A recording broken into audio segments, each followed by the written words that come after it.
폭풍 엄마들. Sheesh. Halfway. Maybe the halfway. 폭풍 엄마들. 이제 끝나서는 나나. 사주시다니. Mẹ, sige narin phôi bây giờ, lì khôi đi bị, mình đã khôi phôi được đi nè, sau lòng mình đã khôi đi oi rồi. 바다바다 타다니 에요. Thật là xào rồi cơ. 나나 로토켄 떠리 누가 말 북방은 와기 와라 와루. 와라. 와루 와이 너트라. 와루 와이라. 와루. mayam akhoi hongnabi gari macha da khoi hum namjala thobi do mo hore chengum phu ge ba ko chengum yam choge akhoi gi imanabi hai tare khoi helen hoi mayum da helen ko we ba ko ujarake mana di ulakanu budi hai we to ujarake moi da chengum chong we to chengum do he uge adu ga hore na khoi ngauraga charake kari chengum tim chengum phu gi mission da adu ga ngasai ge ina hai gi da si le re khoi friend do khoi imanabi Lord khem ya mai zumba kan so ngim ni mayeng tar kan doi na yaw ra ge ma alo ma mayeng ta dri bok ti ma sa na ma chi ma rum sum lai ge ha ngum tok to hek to sila no na higat tere dum le yam도. 헤비는 정말 신기루 레벨. 25 chu ho ne 중앙 사이즈 뭐 빰 허리가 깜 보더라고요. 뭐 빰. 시각한. 아시가 북한에 사이에. to phuk tro ye ge 시 보이라. chengum am ta phuk tri ba nga to rang ni na sa 아이 북들 까마이 북게 뭐 감들. ada ai no jik ta ge video na mo ai phuk la ge mayam sida lai jare chengum narin chengum ado sigi chengum je hojik ai na ngasai masing muri 25 la ke no heu bane bako ado manung da ju hek chongkhat ta ba makha da ju hek lei bane adu ju lei bre nga je phuk chara ge moi gi wapan ji da ahan ba da chongam bi ba chengum je yengmina ji ko mayam sida chengum je pha na chong ne ha wapan ji yeu ne sigi chengum mayam je 야매 하러 가자. 아두디 아코이나 폭바이 좀 예민하시. 땄까니 꼽잖아요. 렌 야라 오 까리노. 아주 야요. 한번 만들어 봐. 많이. 아, 그러면 한. 까이노 히다. 지브기 답다. tàu bên này nè, bên này tập tên này. Hele nam nang tàu lại bên này. Anh he. Hay pa sap sai. Ai si tàu ni lại gì? Pat tat là đi nang phasa cái đó. Sắp rồi mi. Tiếc bao hổ đấy. Mapum lộc khát chả. Hele na som degi lộc khát lo ba. Thang phải lo ba. Có đi nữa. Tình gồm hảo được ngay đi. Nang là ning hay gì vậy? Mapum jam chil le sai to cái tu. Hay hay có chơi đi cái này. Ngọc trả xoay thì có hậu ra được khu hậu không tôi. Lạc tiệt á, ninh lòi chứ. Phúc phong mà tôi. Sheesh. Halfway. Maybe the halfway. Phúc phong ngầm nè tôi. Bây giờ cận nó xong là nán là lộc thô kén tàu đi tôi có phúc bưng ngầm. Wagi wara waru. Wara. Waru ai nó trọ. Waru ai ra. Waru yang nhau cái. Hey, waru ai rồi đi. Cái nồi đun nè. Simara nè đun. Masale to. Ini ta masa kere kan ni. Ay sa te. Kana hele na ro. Hayya. As ay ni ta na halaga. Mapuna sa lakpa. Le na masa le. Wagi wara dagi dagi. Ama hapsalo se. Trak bhajudi kre yamon. Oh. Ni ta zo masa le do tat khare si. Hay tadi chalo hay đó.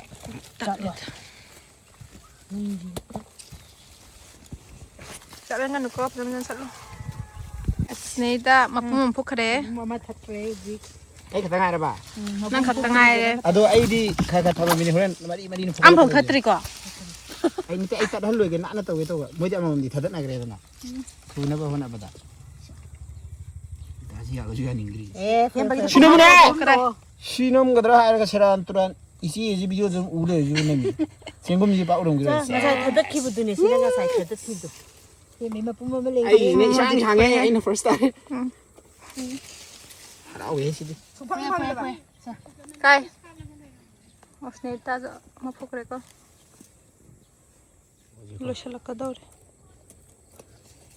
Pat batat la le ba. Pati ba? Kasi di isi tan thatat ni so. Tại chân đó. Tại chân nào thì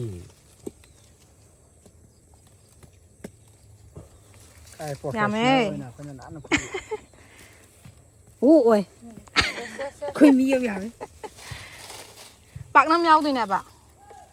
เพื่อจะกันหนูปลาเราบุตรมาโรยน้ำปลาเปียกเอาซะบุตรมาดูเที่ยวสิตัวก็นี่ตาปักน้ำ ไม่ยามสิกินนารินพูดไปเสียลีดีคุยดีบีมีนักคุยพูดเดือดดิเนี่ยเช่าหลังมีนักคุยพอดีโอ้ยร้อยปัตตานีนี่เองเธอน่าชาวรู้ก็กว่า เลยนะกุมทศบีจิบุมาโฟกัสตัวนี้ปุถุรตัวนี้ไงแบบ ตับน้าพูดกันแต่แบบ เป็นอะไรไงเด้อหนูไม่เลยจะตุบตุบสาวจะง่ายงำดูหรอ เราใช้เงินไปเด้อไอ้ที่โตดิ มาฮิจุปโกทอกกิบตัว ไอ้ที่โต ไอ้ตัวเนี่ย เมื่อกี้บุตรโตอีก ไอ้ที่ตุบเป็นไงไปยังไงแบบดูโตต้องใช้เงินแบบลาลาลาลาลาลาลาลาเฮ้เฮ้เฮ้มาขนมขันยี่เลย เฮ้ไก่โตแต่นี่เดี๋ยวอันนี้เราพูดดีชิว ไอ้หน้ามาเปิดเผยอีชง ให้เล่นสร้างอันนี้พอดี expert เนี่ยฮะแล้วก็ specialist นี่กันนี่จังกุมดิ ชิวมาชิวนี่ก็แต่ละพวกอย่างนั้นตี ยาจีดีเชี่ยอีไรไรจีดีอีเชี่ยเรามารู้มาปลุกเดือดเลย ตันนี่นั่งดีบี อีบีมา อีบีมันเลยมันยังใช้ได้ยี่ใจเย็นอะไรดีกัน ช่างไปอดุมดุจุ่มนี่ โลชั่นเลย เรียนก็ใส่เยอะไหนจีดี เก็บไม่ได้กัน มาเพิ่มสิกี้ไว้ในดีพุกไปเลยเนี่ยโดยค่อย new location ละก็ได้ ตัวตอนจะชิพังไง สิพังไงดูก็ค่อยชมได้มาเพิ่มมากกกับทัดคราบะมากกพอยดัดคราบะเชิงกุมคราอะไรเด้ จงขลักกี่ตัวดิ เห็นเลยไม่ใช่ดีอัมสงจงอักตัวเรียมเนี่ยเล่นมันต้องดับพุ่มมาก็เลย เฮเลน thank you น่ะ อัสฮาวดปังงำเดบิเลย งมเดบันติเฮโยนตีนี่งมเดบันไปเลย สิเดี๋ยวจะเลยละไหม ไม่ยามชินะ last piece นี่ last piece ใช่ใช่ น้อยเลย ลักรู้ใบยา เฮ้เฮ้ มาจะเลยมาบ่ lady อัสเลยดีเด้อเจ๊สัสเลย lady กันมาทัศน์ก็มาเลย อัสยังปาลีแฮะ ตัวไม่ยามโฮโต้กันนะสมเลยระเม มันต้องเด้อชาวก็ด้วยว่าดีกว่า มาทั้งดุมพุกขี้เกเลยดีก็ดีว้าว้า ว้าวว้าทำเลยไหมเฮ้ เฮ้ยว้าเลยดีของเราเนี่ยเฮ้ย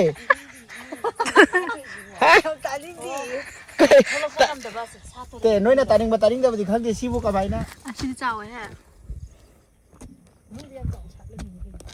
มาดีอันนี้จะอันนี้มันต้องมาป่านนี้เขาเลย ว้า เสียได้เลยเนี่ยมากกเสียเจ้าเลยมากกหันหลังทอเลย มาโกเก็ต โตบ้างครั้งเดียวโตบ้างกันเลยเที่ยงกี่ได้นะ อันนี้ซึ่งเน่มาราดี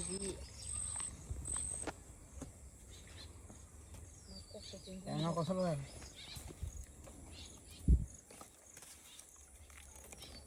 จึงกุ้มตาลบะโรยเลย ฟินิช ไม่ได้อ่านได้ปุ๊บพี่ยังสิยามไม่ก็คราดี เชื่อแล้วดีอ่ะมันนี่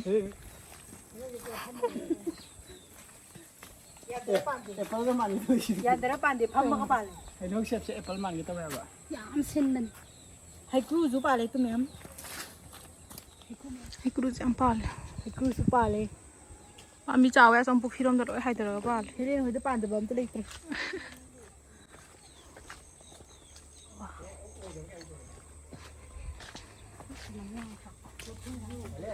वाพี่ห้ามจ้ะ รวยเด้เจงุมแฮกไปรวยเด้คุยจุกงจะเลยเอ้ยเซ่ชาวนุโกรวยเด้สิดาอะโดเฮเลน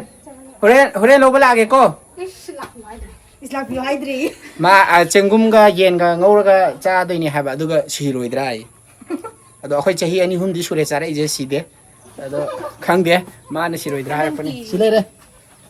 หิงโกนไก่เทียนกาบาโดกาเลยมาขั้นสูงนะว่าอุโมงค์สุดเฮกพี่เอ๋มาหนามาเพื่อนมุโรมีรถใจอ่ะ อะโดตาเด้ค่อยหุ่นจิจะละสิ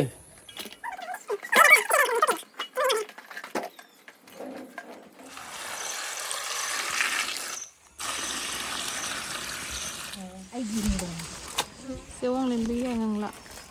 จอนยัง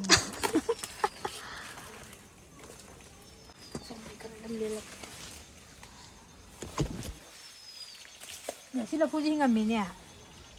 ทากี่บะกุยจีบะ ꯀꯨꯏꯗ꯭ꯔꯤꯕꯅꯦ ꯂꯪꯉꯥꯟꯕꯤ ꯑꯩꯈꯣꯏꯅꯤ ꯁꯤ ꯊꯥꯔ ꯑꯩꯈꯣꯏꯅꯤ ꯃꯛ ꯆꯞ ꯃꯥꯟꯅꯅ ꯈꯨꯠꯁꯦ ขุดชกก็ได้ชิปุ่งโดนจะเห่าเนี่ยชิอ่างกูโดนแต่จังหวะแบบ ꯑꯉꯥꯡꯗꯣ ꯑꯉꯧꯕꯗꯤ ꯄꯥꯝꯕꯅꯤ ก็รกกไปในหาดนั่นที่เขาจะติดไว้ช่อง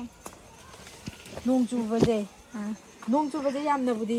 ꯆꯃꯣꯠꯅꯔꯒ ꯍꯩꯅꯗꯦꯕꯀꯣ ꯑꯗꯨꯒ มันเอามาชิงเด็ด ꯍꯣꯏ ꯅꯣꯡ ꯆꯨꯕꯒꯤ ꯌꯥꯝ ꯅꯨꯡꯉꯥꯏꯕꯁꯤꯅ ꯅꯣꯡ ꯆꯨꯕ ꯈꯨꯗꯤꯡꯒꯤ ꯕꯪ ꯕꯪ ꯂꯥꯎꯅ ꯍꯧꯍꯧꯋꯦꯕ ꯌꯥꯔꯅꯤꯗ สายได้นุ่งไงดิพุงตัวพุงตัวไปเที่ยวส่งได้นุ่งไงอะเมย์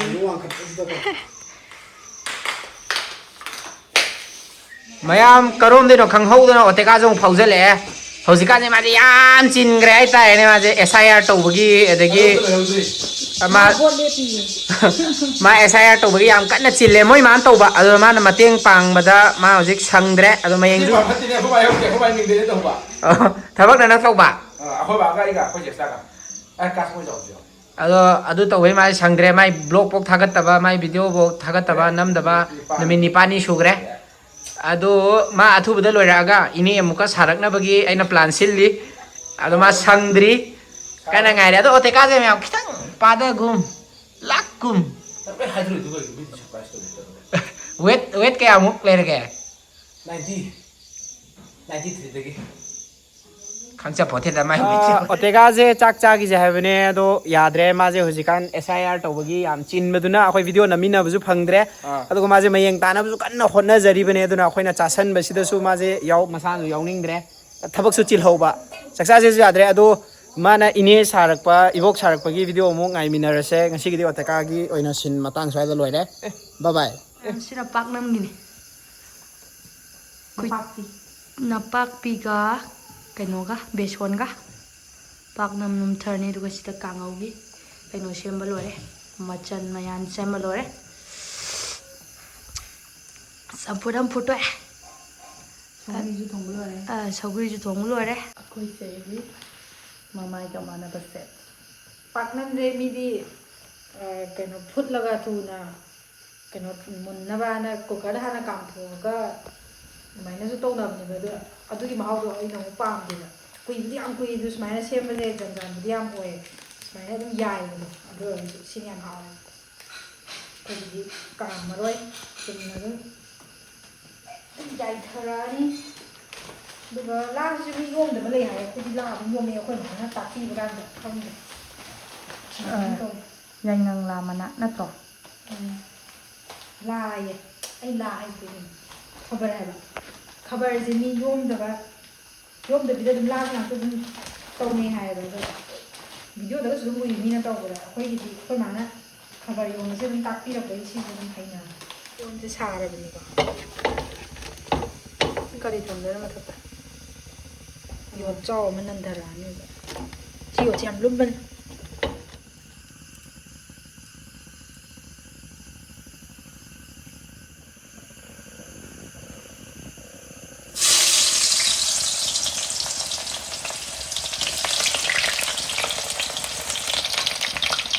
ꯌꯦꯟ ꯍꯥꯟꯅ ꯉꯧꯔꯅꯤ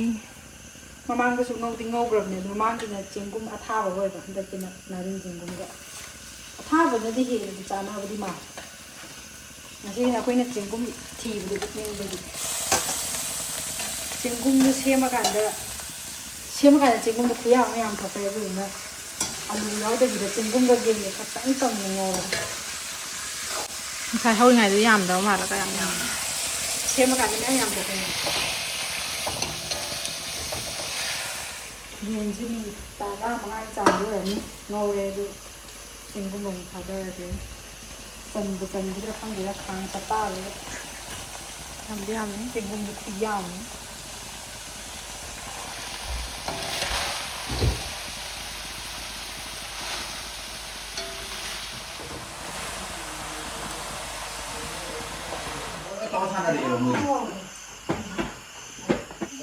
World Cup manungina kuju bol khara thawa yaure hagi tawmida World Cup oigero oiroi gera sangu sangadi dum mai ula di nungdang da dum sanai ba khoi lekai gi mai lak di nungdang bol tu masigi humang nam lom thore nuai re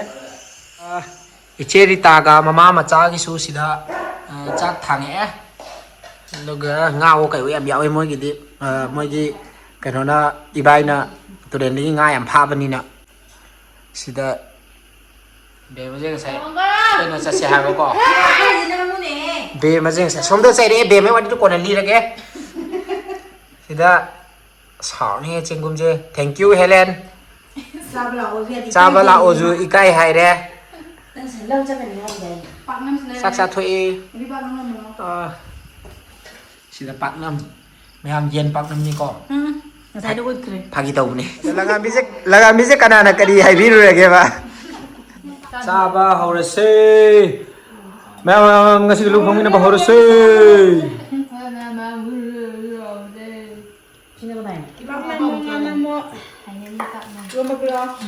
yenge how bram ta chana ro yenge paknam adigi chengum chana ro che để một con đi bạn nó hai đêm này thì ta thằng Yes. Mình vô rồi mà. rồi sasalo ta se hỏi không vậy nói với con hai dân na man no yo hawi ensin nam tu ado khoi mai chak se si khatani 시갔다네. charo